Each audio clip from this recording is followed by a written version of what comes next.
کیا عقیدہ واقعی طاقت بن جاتا ہے؟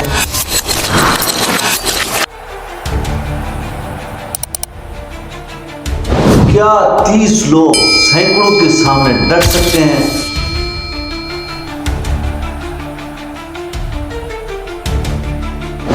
اور کیا دشمن کی للکار ایک دن سوال بن سکتی ہے؟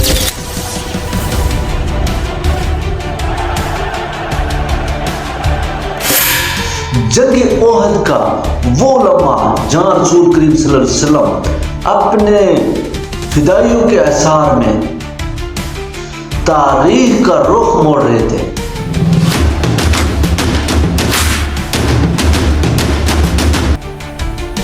یہ ہے ایپیسوڈ نمبر 7۔ ویڈیو آخر تک دیکھیں۔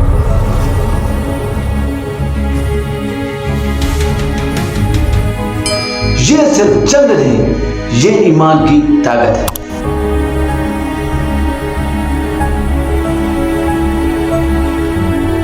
آج 4 برس بعد جبکہ وہ تنتنا صحرا میں جا رہا تھا، اس کے ذہن میں گھوڑے دوڑ رہے تھے، اسے تیر کمانوں کے زناٹے سنائی دے رہے تھے، اس کے ذہن میں مسلمانوں کے نعرے گونج رہے تھے۔ اس کا خیال تھا کہ مسلمان یہ ظاہر کرنے کے لیے نعرے لگا رہے ہیں کہ انہیں موت کا کوئی ڈر نہیں۔ طنز اور نفرت سے اب بھی اس کے اونٹوں پر مسکراہٹ آ گئی۔ اس نے ارادہ کر لیا تھا کہ وہ زیادہ سے زیادہ مسلمانوں کو قتل کرے گا، قیدی کم ہی بنائے گا۔ اسے ابھی پتہ ہی نہیں چل رہا تھا کہ رسول کریم صلی اللہ علیہ وسلم کہاں ہے۔ اس نے دیکھا کہ ابو سفیان جو بھاگتے ہوئے قریش کو ساتھ لے کر واپس آ گیا تھا، مسلمانوں کی فوج کے بڑے حصے پر حملہ آور ہو چکا تھا اور مسلمان بے جگری سے لڑ رہے تھے۔ مسلمانوں نے اسے اپنی زندگی کا آخری موقع سمجھ کر شجاعت و بے خوفی کے ایسے مظاہرے کیے کہ کثیر تعداد قریش پریشان ہوئی۔ یہ صورتحال دیکھ کر خالد آگ بگولا ہو گیا۔ اس نے اپنے سواروں کو مسلمانوں پر حملہ بولنے کا حکم دیا۔ اس نے تلوار نیام میں ڈالی اور پرچی ہاتھ میں لے لی۔ اس نے مسلمانوں پر عقب سے حملہ کیا۔ اس نے پرچی سے مسلمانوں کو چن چن کر مارا۔ اس کی پرچی جب کسی مسلمان کے جسم میں داخل ہوتی تو وہ چلا کر کہتا، میں ہوں ابو سفیان۔ ہر پرچی کے وار کے ساتھ اس کی للکار سنائی دیتی تھی کہ میں ہوں ابو سلیمان۔ آج 4 برس بعد جب وہ مسلمانوں کے مرکز مدینہ کی جانب جا رہا تھا تو اسے اپنی ہی للکار سنائی دے رہی تھی، میں ہوں ابو سلیمان۔ اسے یاد نہیں آ رہا تھا کہ اس کی پرچی کتنے مسلمانوں کے جسموں میں اتری تھی۔ وہ رسول صلی اللہ علیہ وسلم کو بھول گیا تھا۔ اسے پتہ چلا تھا کہ مسلمان اپنے نبی کریم صلی اللہ علیہ وسلم کی کمان سے نکل چکے ہیں اور اکرما مسلمانوں کے نبی کریم صلی اللہ علیہ وسلم کی طرف چلا گیا ہے۔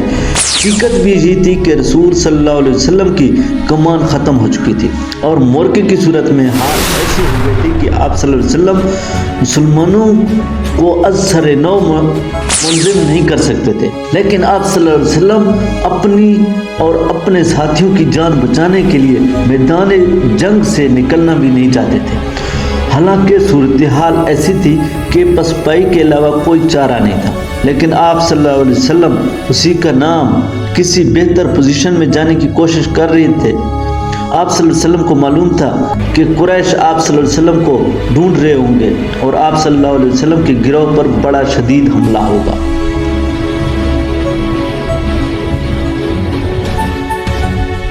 آپ صلی اللہ علیہ وسلم ایک پہاڑی کی طرف بڑھنے لگے۔ آپ صلی اللہ علیہ وسلم کے ساتھیوں نے آپ صلی اللہ علیہ وسلم کو اپنے حلقے میں لے رکھا تھا۔ آپ صلی اللہ علیہ وسلم تھوڑی ہی دور گئے ہوں گے کہ کرما نے اپنے گھوڑ سواروں سے آپ صلی اللہ علیہ وسلم پر حملہ کر دیا۔ قریش کے ایک پیادہ جیش کو کسی طرح پتہ چل گیا کہ رسول کریم صلی اللہ علیہ وسلم پر کرما نے حملہ کر دیا ہے، تو قریش کا یہ پیادہ جیشن بھی آپ صلی اللہ علیہ وسلم کے گروہ پر ٹوٹ پڑا۔ آپ صلی اللہ علیہ وسلم کے اور آپ صلی اللہ علیہ وسلم کے کسی ایک بھی ساتھی کے بیچ نکلنے کا سوال ہی ختم ہو گیا تھا۔ آپ صلی اللہ علیہ وسلم کے 30 ساتھیوں نے اور ان 2 خواتین نے جو آپ صلی اللہ علیہ وسلم کے ساتھ تھیں، آپ صلی اللہ علیہ وسلم کے گرد پوسٹ کی دیوار کھڑی کر دی۔ خالد کو یاد آ رہا تھا کہ رسول اللہ صلی اللہ علیہ وسلم جسمانی طاقت کے لحاظ سے بھی مشہور تھے۔ اس کا سب سے بڑا ثبوت یہ تھا کہ آپ صلی اللہ علیہ وسلم نے رب کے مانے ہوئے پہلوان رکانہ کو 3 بار اٹھا کر پچھاڑا تھا۔ اب میدان جنگ میں ان کی طاقت کے ایک اور مظاہرے کا وقت آ گیا تھا۔ پوسٹ کی وہ دیوار جو آپ صلی اللہ علیہ وسلم کی فدائین نے آپ صلی اللہ علیہ وسلم کے ارد گرد کھڑی کر دی تھی، اسے آپ صلی اللہ علیہ وسلم نے خود توڑا۔ آپ صلی اللہ علیہ وسلم کے ہاتھ میں کمان تھی، ترکش میں تیر بھی تھے۔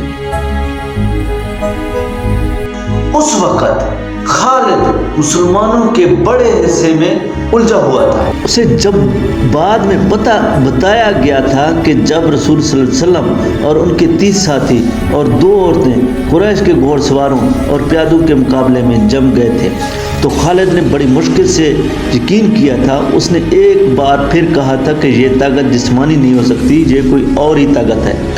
اس وقت سے ایک سوال اسے پریشان کر رہا تھا کہ کیا عقیدہ طاقت بن سکتا ہے؟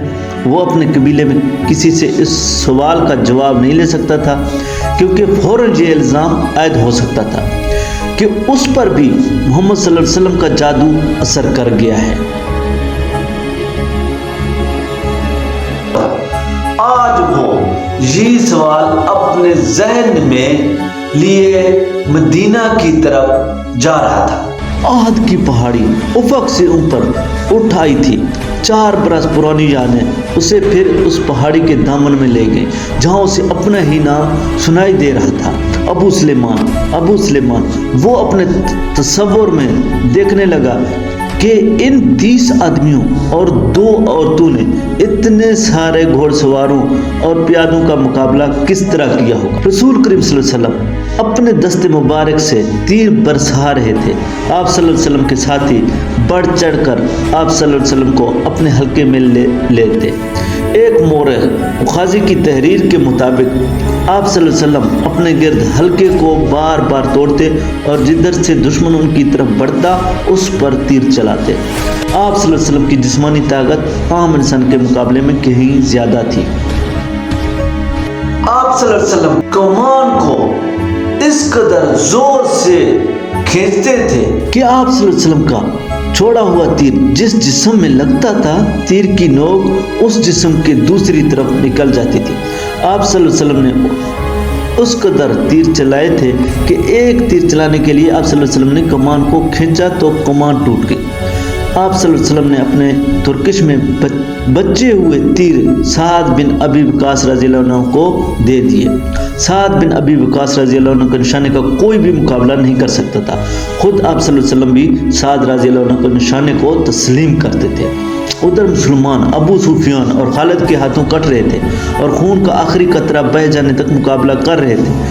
ادھر آپ صلی اللہ علیہ وسلم کے 30 فدائین اور 2 خواتین کی بے جگری کا یہ عالم تھا جسے ان کے جسم نے ان کی روحیں لڑ رہی ہیں۔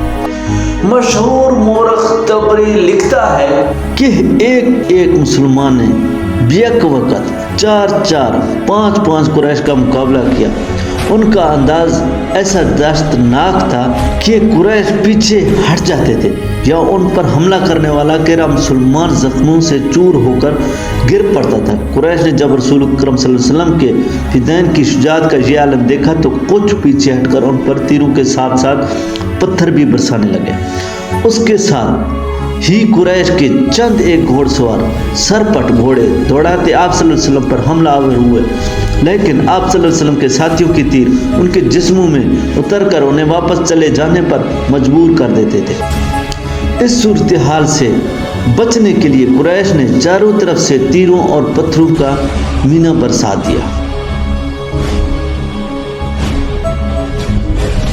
خالد کو اکرمہ نے بتایا تھا کہ ابو دجانہ رضی اللہ عنہ محمد صلی اللہ علیہ وسلم کے آگے جا کھڑے ہوئے۔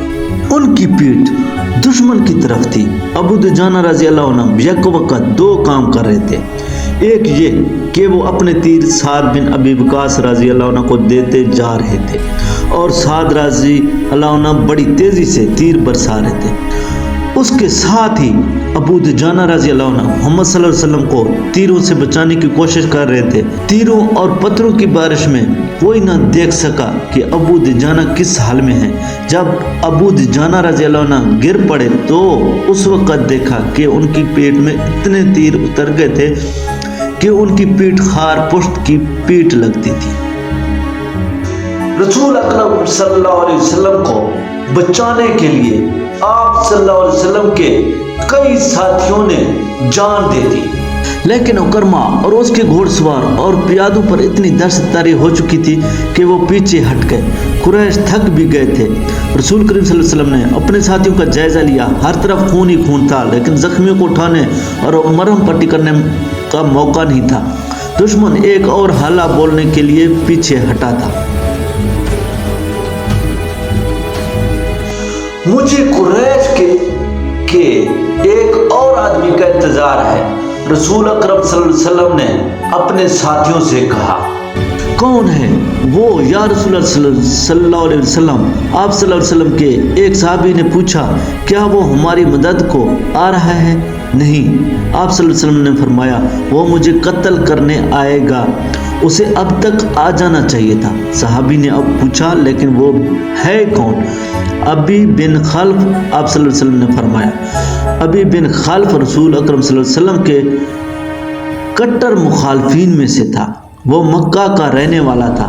اسے جب پتہ چلا کہ رسول اللہ صلی اللہ علیہ وسلم نے ثبوت کا دعویٰ کیا ہے تو ایک روز وہ آپ صلی اللہ علیہ وسلم کے پاس آیا اور اس نے آپ صلی اللہ علیہ وسلم کا مذاق اڑایا۔ آپ صلی اللہ علیہ وسلم نے تحمل اور بردباری سے اسے اسلام قبول کرنے کی دعوت دی۔ کیا تم مجھے اتنا کمزور سمجھتے ہو کہ میں تمہارے اس بے بنیاد عقیدے کو قبول کر لوں گا؟ بن خلف نے گستاخانہ لہجے میں کہا تھا، میری بات غور سے سن لیں، محمد صلی اللہ علیہ وسلم کسی روز میرا گھوڑا دیکھ لینا، اسے میں اس وقت کے لیے موٹا تازہ کر رہا ہوں جب تمہیں قریش کو پھر کبھی جنگ کے لیے للکاروں گے۔ اب بدر کے خواب دیکھنے چھوڑ دو، میں اسی گھوڑے پر سوار ہوں گا اور تم مجھے میدان جنگ میں اپنے سامنے دیکھو گے، اور میں اپنے دیوتاؤں کی قسم کھا کر کہتا ہوں کہ تمہیں اپنے ہاتھوں قتل کروں گا۔ ابھی رسول خدا صلی اللہ علیہ وسلم نے مسکرا کر کہا تھا، زندگی اور موت اس اللہ کے اختیار میں ہے جس نے مجھے نبوت عطا فرمائی ہے اور مجھے گمراہ لوگوں کو سیدھے راستے پر لانے کا فرض سونپا ہے۔ ایسی بات منہ سے نہ نکالو جسے میرے اللہ کے سوا کوئی بھی پورا نہ کر سکے۔ یوں بھی تو ہو سکتا ہے کہ تم مجھے قتل کرنے آئے ہو اور تم میرے ہاتھوں قتل ہو جاؤ۔ ابھی بن خلف رسول صلی اللہ علیہ وسلم کی اس بات پر طنزیہ ہنس پڑا اور ہنستا ہوا چلا گیا۔ اب عہد کے موقع میں رسول خدا صلی اللہ علیہ وسلم کو ابھی بن خلف یاد آ گیا۔ جو ہی آپ صلی اللہ علیہ وسلم نے اس کا نام لیا تو دور سے ایک گھوڑا سرپٹ دوڑتا آیا۔ سب نے ادھر دیکھا۔ میرے عزیز ساتھیوں، رسول اکرم صلی اللہ علیہ وسلم نے اپنے ساتھیوں سے کہا، مجھے کچھ ایسے لگ رہا ہے جیسے یہ سوار جو ہماری طرف بڑھتا آ رہا ہے ابھی ہی ہوگا۔ اگر وہ ابھی ہی ہوا تو اسے روکنا نہیں، اسے میرے سامنے اور میرے قریب آنے دینا۔ مورخین و عقدی مخازی اور ابن شام نے لکھا ہے کہ وہ سوار ابی بن خلف ہی تھا۔ اس نے للکار کر کہا کہ سنبھل جا، محمد آ گیا ہے۔ یہ دیکھ، میں اسے گھوڑے پر سوار ہوں جو تمہیں دکھایا تھا۔ یا رسول اللہ صلی اللہ علیہ وسلم کے ساتھیوں میں سے 3-4 نے آگے ہو کر کہا، ہمیں اجازت ہے کہ اسے آپ صلی اللہ علیہ وسلم کے قریب آنے تک ختم کر دیں۔ نہیں، رسول اکرم صلی اللہ علیہ وسلم نے کہا، اسے آنے دو، میرے قریب آنے دو، اسے راستہ دے دو۔ رسول اکرم صلی اللہ علیہ وسلم کے سر پر زنجیروں والی خود تھی، اس کی زنجیریں آپ صلی اللہ علیہ وسلم کے چہرے کے آگے اور دائیں بائیں لٹک رہی تھی۔ آپ صلی اللہ علیہ وسلم کے ہاتھ میں پرچی تھی اور تلوار نیام میں تھی۔ ابھی کا گھوڑا قریب آ گیا تھا، آگے آ جا۔ ابھی رسول خدا صلی اللہ علیہ وسلم نے للکار کر کہا،